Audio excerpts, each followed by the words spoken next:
নমস্কার বন্ধুরা, সবাই কেমন আছো বলো। দেখো একটা দাদার সাথে তোমাদের পরিচয় করাতে নিয়ে এলাম।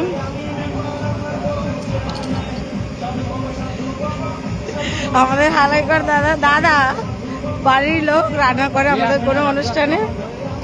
তো দেখো চিকেনটা, রেসিপিটা দিয়ে দেবো দাদার, মানে চিকেন বানানোর রেসিপিটা। সবাই জল দিয়েছে চিকেনে। তো আমাদের আজকে চিকুসোনার অন্নপ্রাশনে দাদাই রান্না করছে, খুব সুন্দর রান্না করে। তোমাদের যদি কারোর কন্ট্যাক্ট নাম্বার লাগে অবশ্যই বলবে। তো পুরো ভিডিও দেবো তোমাদের পরে। এটা দেখো পায়েস বানিয়েছে, দেখছো পায়েসে একদম মালাইয়ের মধ্যে সর পড়ে গেছে। এটাতে কি বানিয়ে রেখেছে দেখি, চাটনি, আর এখানে আছে ডাল, আর এটা ফুলকপি আলু চিংড়ি মাছ দিয়ে তরকারি বানিয়েছে।